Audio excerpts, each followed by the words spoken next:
The Africa Oil Week conference has brought together 30 countries as respective governments seek to strike deals in the energy sector.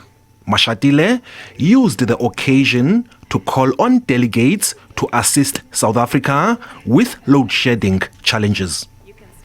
South Africa is currently confronted with the challenge of electricity shortage, which has negatively affected our economy, undermining some of the efforts to address unemployment, poverty, and also other critical challenges.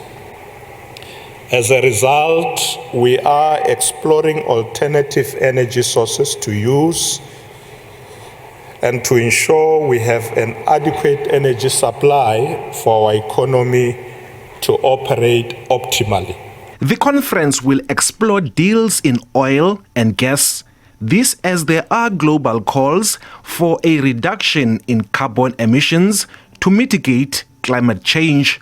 Mashatile says the just energy transition period must be considerate to Africa's needs. Often we get given resources or money and told you need to transition within this period. We must say no to that and be able to look at our own needs and be able to set those time frames. Because as Africa, we must keep the lights on during the transition period.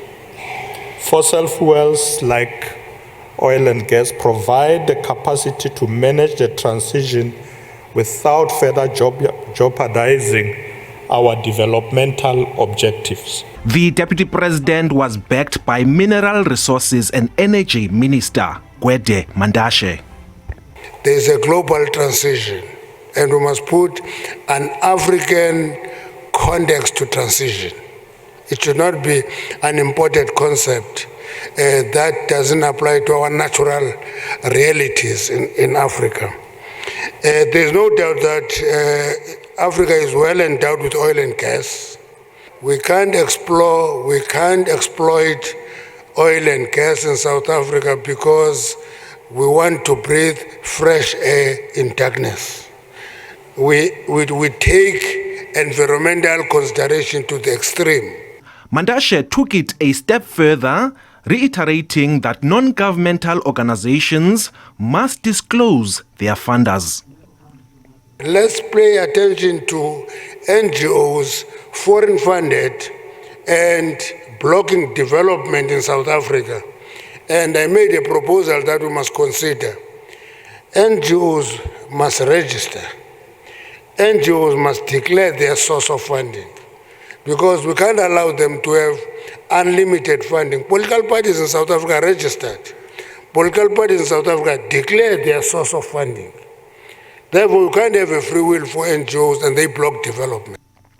Mandashe claims that South Africa has lost oil exploration proposals due to constant litigation by NGOs. Ulelani Philip, SABC News, Cape Town.